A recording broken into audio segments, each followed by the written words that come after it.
Massive boxing match in Saudi Arabia. Anthony Joshua puts Francis Ngannou to sleep in the middle of the night.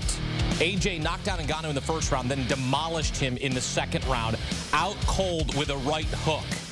It's an Arabian night that Francis Ngannou would like to forget. Joshua improves to 28-3 with 25 knockouts. And you consider Ngannou was competing in his second professional boxing match. Lost to WBC heavyweight champ Tyson Fury via split decision last October in his professional boxing debut. Knocked down Fury in the third round, earned a ton of respect. But after this result, the former UFC champ might want to rethink things.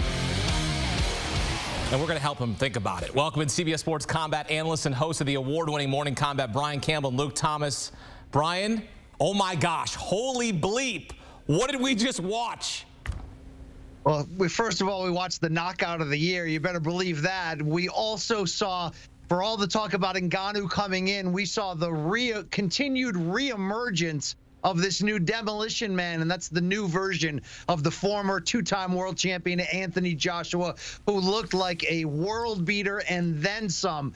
But let's not overlook the storyline that got us here. It's the question, is Ngannou not just better than we thought he was at boxing? Was he historically great to be able to do what he did to Tyson Fury in his pro debut? Or was that an aberration? Did Fury have the ultimate off night? Well, we didn't fully answer all of those questions because Ngannou did look good for quick spots before it went dark for him. What we saw, though, was kind of corrected the script, so to speak. The way that Ngannou overachieved last fall, that hot streak was put out in a quick hurry. He switched stances, made a key critical error that led to the first knockdown, and you just saw what that gap in experience and technique means, especially when you have finishing power like AJ does. This was as violent and vicious a finish in a big fight as we've seen in many years. I mean, understand something. Through all of his MMA fights, and including a 5-round fight with Stipe Miocic, Francis has never been hurt like this. He's never looked like this. I mean, he took a 5-round beating against Miocic in their first contest, and he only looked winded, not beaten down. He took 2 or 3 punches here, basically, from Anthony Joshua and was out cold on the canvas. I'm talking about the overall course of the 2 rounds. I mean, let's just be very clear about something. This is a devastating loss, not just physically of what it means for Francis, but it's probably, in all likelihood, the end of a major fight for him in boxing. It might mean his return to MMA. I don't know how much more time he has left in combat sports in general, because this is the kind of loss that can alter you permanently and your psychological makeup. It's one of these nights where nothing is the same afterwards. And I gotta say, listen, we're talking about the stance switch that Francis did. That wasn't great, but guys, did you notice how often he was biting on the feints? This was something you saw in the Tyson Fury fight. It's just that Tyson Fury, who, by the way, comes out of this looking terrible, he couldn't make Francis Ngannou pay for it. Well, Anthony Joshua sure did. A monstrous KO, and as BC said, a contender for knockout of the year already. Yeah, BC, we had never seen any other man do this to Francis Ngannou. I mean, he not only sat him down, he embarrassed him. And this is a stretch here, because I never thought we'd see something like this from Francis Ngannou. The way he dominated, the way he was in UFC, to get knocked out like this. I mean, this is it's simple. It's a bad look. Do you think that the preparation was an issue for Francis Ngannou, that he wasn't quite ready for prime time? It's hard to, we can pile on afterwards, but the answer I'd give is no. He looked physically fantastic. Now, look, Francis is always first team all bod, as people like to say, but he looked even bigger. You saw his back, the way that the muscles contorted. I mean, it was just, this is a peak physical specimen. I know advanced in age at 37, although we tend not to worry about that in combat sports in the heavyweight division. He looked better for, let's say, most of that first round until that knockdown happened than he did for most of the Tyson Fury fight, which is crazy to say, because last October, Ngannou dropped Fury, nearly pulled off a win in a close split decision defeat, but didn't throw a ton of punches and used the threat of his shots. I actually saw improvement for Ngannou in that short period before he was hurt the first time. But after he was hurt the first time, after switching to southpaw, it was over quickly after that. And I think a lot of it was how hurt he probably was, even with his reputation and legend with an iron chin. Let's not forget he took an illegal elbow from Tyson Fury in their boxing match and didn't even squint, didn't even shake his head, just kept coming like nothing happened. But once he got hurt from that first punch from Joshua, you saw a lot of those technical gaps that were always going to be there for somebody who's a novice in their second pro fight, yet was overachieving so much. But that gap in experience, as I mentioned, and technique got a lot bigger once he was hurt. Like Luke mentioned, it was a lot of leaning forward, a lot of reaching, a lot of off-balance stuff. The Ngannou coming into this fight in that first round did look like we were seeing major improvements, which is why Joshua afterwards almost begged him not to exit the sport. Luke, when you take a look at what happened between that fight against Tyson Fury and the fight here against Anthony Joshua, you mentioned that he was biting a lot. What else did you see compared to that last fight and this one on this night? Yeah, it's a great question. I mean, I did think he looked a little bit cleaner in some of his mechanics, although his left hook that was coming around, you could tell he had an answer. They knew that the jab was going to go to the body, so they had a decent understanding of what kind of threats that Anthony Joshua was going to pose. But you have to understand something. If you take someone in martial arts or any kind of combat sport, and there's a big skill disparity between them, the person who is at the shorter end of that, they might have a lot of aggression or big power or some other threats that they can utilize, but over the course of time, they are going to leave openings that they don't realize are there. That's the issue. You're going to see the targets are going to emerge in ways that they cannot and do not anticipate. And so look at the first knockdown. You can actually see Francis's hand go down because of that body jab. You had a low fake, and then he comes up high, and then he knocks him down. It was all set up from that, and then he was biting on the feints, so now he goes from low to high. He level changed, and then he knocked him down. So in the second time, you saw Francis stepping hard, stepping hard, stepping hard. So he had the right hand greet him as he stepped into it. So now you're having force meeting each other. That's when you get the real KOs and the real damage. He got the knockdown from that. This is my point. You asked, was Francis unprepared? Guys, I'm sure he trained hard. Make no mistake. BC was right. Look at him. He was 272, nothing but muscle at the weigh-ins. But the skill gap, oh my Lord, you cannot overcome that even with all the MMA training and then the dedicated boxing camps. AJ's got a lifetime of this. This has been a part-time affair for Francis, and that difference showed. Yeah, BC, Anthony Joshua, after the fight and talking in the ring post-fight, it was as if this was like another day at the office. It was like quick work, is what it is. He thanked his fans. He thanked, Francis Ngannou for taking the fight. But it was like, this is what I expected to happen.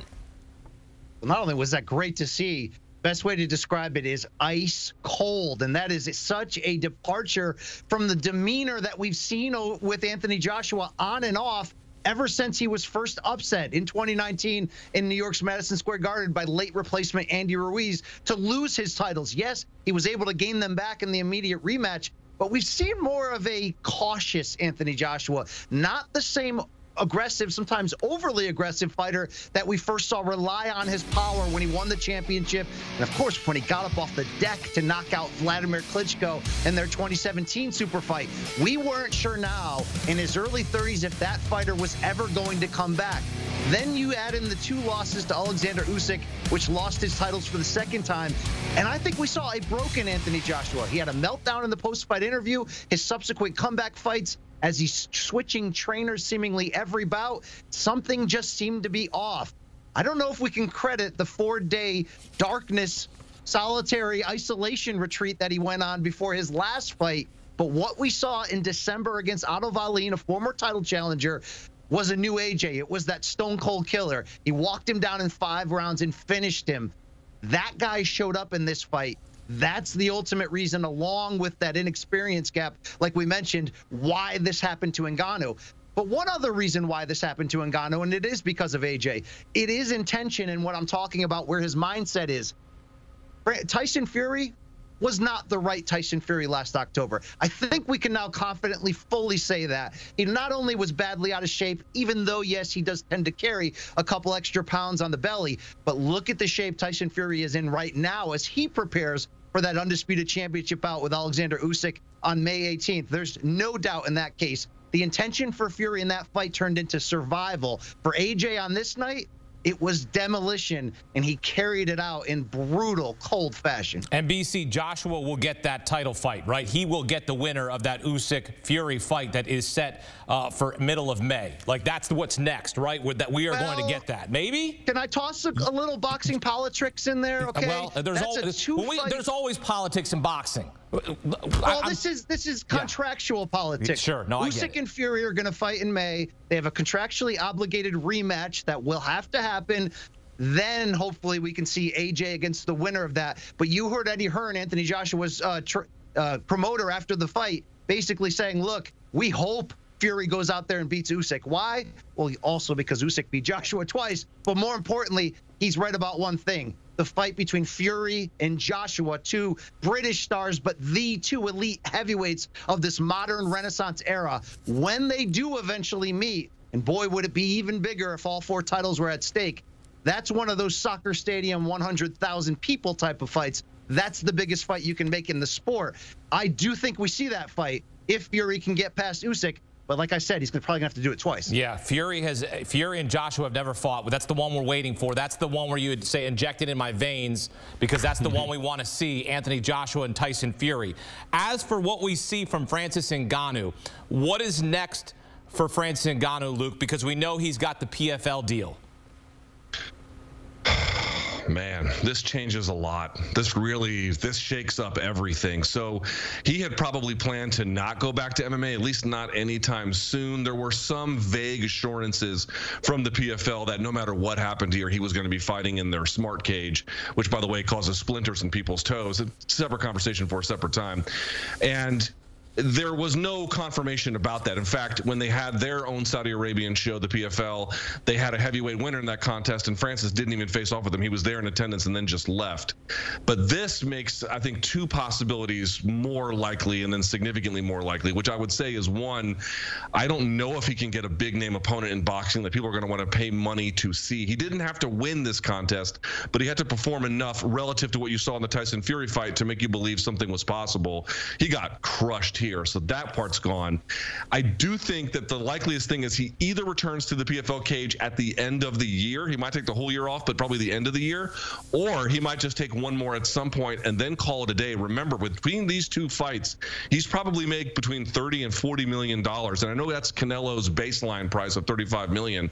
But $30 to $40 million, that will change your life. That'll change your family's life for generations. This is a brutal sport. He's 37. That's not old for heavyweight, but you're coming off of a vicious loss. And again, I'm going to say it one more time. Heading into this contest, Francis was known for having a rock chin. That has now changed, and you don't know what kind of psychological or other physiological impairments that someone can take into their next fight, especially at an advanced age. I would say time is limited for Francis in combat sports. You'd have to think, though, BC, that he wouldn't want to go out like this, right? You'd have to think a competitor of his ilk.